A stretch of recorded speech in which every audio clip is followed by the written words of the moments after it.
Praise the lord. దేవుని పరిశుద్ధ నామానికి మహిమ కలుగును గాక. అనుదిన దైవ కృపా కార్యక్రమాన్ని వీక్షిస్తున్న దేవుని బిడ్డలు, ఆత్మీయులైన మీ అందరికీ పేరు పేరున ప్రత్యేకమైన శుభాలు తెలియపరుస్తున్నాం. నిశ్చయముగా ఈ మాటలు వింటున్న మీకు ఆయన ఉన్నతమైన కృప తోడయుండును గాక. ప్రియ దేవుని బిడ్డలారా, ప్రతి మనిషి జీవితంలో ఎన్నో బాధలు, ఎన్నో వేదనలు, ఎన్నో కలవరాలు. మరి ఈ బాధలు పోవడానికి మనిషి అనేకమైన ప్రయత్నాలు చేస్తూ ఉన్నాడు. కానీ మానవ ప్రయత్నాల వల్ల బాధలను పోగొట్టుకోలేక, దుఃఖానికి ముగింపు కలగక ఎంతో వేదన పడుతూ ఉన్నారు. మరి ఆ సమయంలో మనిషికి వచ్చే ఆలోచన ఏంటంటే, నేను ఇన్ని బాధలతో ఉన్నాను, ఇంత దుఃఖాన్ని అనుభవిస్తున్నాను, నా బాధకు ముగింపు కలుగుతుందంటావా? నా కష్టాలు ఆగిపోతాయంటావా? అసలు దేవుడు అనేవాడు ఉన్నాడా? ఉంటే నా బాధలు చూస్తున్నాడంటావా? నేను పడే కష్టాన్ని ఆయన చూస్తున్నాడంటావా? నా దుఃఖమంతా అసలు ఆయన చూస్తున్నాడంటావా? నేను పెడుతున్న మొర్ర ఆయన వింటున్నాడంటావా అని ప్రతి మనిషి హృదయంలో అనేక ఆలోచనలు మెదులుతూ ఉంటాయి. ప్రియ దేవుని బిడ్డలారా, బాధలకు ముగింపు కలగాలని ప్రతి మనిషి కోరుకుంటూనే ఉంటాడు, ఆశపడి ఎదురు చూస్తూనే ఉంటాడు. ప్రియ దేవుని బిడ్డ, మరి ఈ దినాన ఈ మాటలు వింటున్న నీ మనసులో కూడా ఇలాంటి ఆలోచనలు, ఇలాంటి ప్రశ్నలు ఉన్నాయేమో. మరి నీ హృదయంలో ఉన్న ప్రశ్నకు సమాధానాన్ని దేవుడు నిర్గమాకాండం 3వ అధ్యాయం 7-8 వాక్యాల్లో రాసి ఉంచాడు. మరియు యెహోవా ఇట్లనెను, నేను ఐగుప్తు దేశములో ఉన్న నా ప్రజల బాధను నిశ్చయముగా చూసి తిని, తమ్మును కష్టపెట్టు వారిని బట్టి వారు పెట్టిన మొరను వింటిని, వారి దుఃఖములు నాకు తెలిసే ఉన్నవి. కాబట్టి ఐగుప్తు దేశము నుండి వారిని విడిపించుటకును, పాలు తేనెలు ప్రవహించే దేశానికి వారిని నడిపించుటకును నేను దిగివచ్చి ఉన్నాను అని ఈ వాక్య భాగంలో రాయబడి ఉంది. Praise the lord. ప్రియ దేవుని బిడ్డలారా, ఆనాడు ఐగుప్తు దేశంలో ఇశ్రాయేలు ప్రజలు భయంకరంగా ఐగుప్తీల చేత బాధించబడ్డారు. వెట్టి చాకిరులు వాళ్ళు చేయించారు. ఇశ్రాయేలీల మగపిల్లలందరినీ కూడా చంపారు. ఇలా భయంకరంగా స్త్రీలను, పురుషులను, పిల్లలను వాళ్ళు బాధిస్తూ వచ్చారు. యోసేపు ఐగుప్తులో ఉన్నంత కాలం ఇశ్రాయేలు ప్రజలు సంతోషంగానే, క్షేమంగానే ఉన్నారు. యోసేపు ఎప్పుడైతే చనిపోయాడో అప్పుడు యోసేపును ఎరుగని మరొక ఫరో రాజు ఆ ఐగుప్తు దేశానికి రాజుగా ఉండడం వల్ల ఇశ్రాయేలు ప్రజలను బానిసలుగా చేసి భయంకరంగా వారిని బాధిస్తూ వచ్చాడు. మరి అలాంటి బాధలలో నిశ్చయంగా దేవుడు వాళ్ళ మొరను ఆలకించాడు.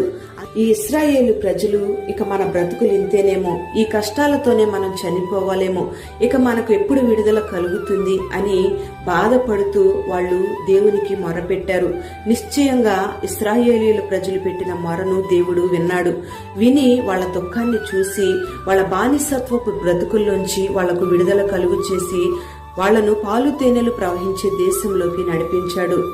ప్రియ దేవుని బిడ్డ, మరి ఈ దినాన నువ్వు అనుకోవచ్చు, ఈ భయంకరమైన రోగంతో నేను బాధపడుతున్నాను, కష్టాలతో ఉన్నాను, ఇబ్బందులతో ఉన్నాను, శ్రమలతో ఉన్నాను, నా బాధలు ఎవరూ చూడటం లేదేమో, ఎంతకాలం నాకు ఈ దుఃఖం, ఎంతకాలం నాకు ఈ ప్రయాస అనుకుంటూ నీకు నువ్వు వేదన పడిపోతూ ఉన్నావేమో.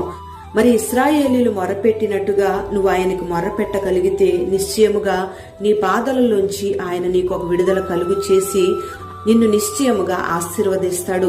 ప్రియ దేవుని బిడ్డ, ఈ మాటలు వింటున్న నీవు ఐగుప్తు అనే ఏ పాపపు బంధకాలతో నువ్వు బంధించబడి ఉన్నావో, టీవీలు చూడడం మానుకోలేక, తాగుడు వ్యసనాలకు బానిసైపోయి, అక్రమ సంబంధాలు విడిచిపెట్టలేక, వ్యభిచార కోపంలో పడిపోయి, లోక స్నేహాలు, చెడు అలవాట్లకు బానిసలైపోయి, వాటిలో చిక్కుబడిపోయి, వాటిలోంచి నువ్వు బయటకు రాలేక బాధపడుతూ ఉన్నావేమో.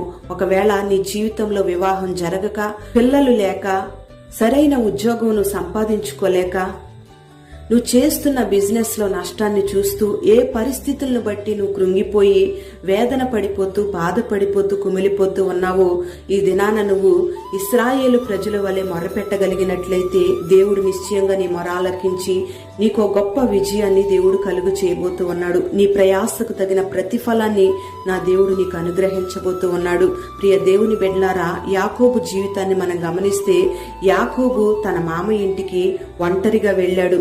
ఆ సమయంలో తన మామ ఎన్నోసార్లు యాకోబును మోసం చేశాడు. జీతమిచ్చే విషయంలో మోసం చేశాడు, కుమార్తెలనిచ్చే విషయంలో కూడా మోసం చేశాడు.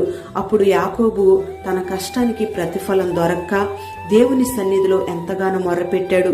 ఆ మొర్ర విన్న దేవుడు వెంటనే యాకోబును ఆశీర్వదించడం ప్రారంభించాడు. అప్పుడు యాకోబు అంటాడు, నేను ఒంటరిగా ఈ ప్రాంతానికి వచ్చాను, దేవుడు నన్ను 2 గుంపులుగా ఆశీర్వదించాడు అని యాకోబు గొప్ప సాక్ష్యాన్ని పలుకుతూ ఉన్నాడు.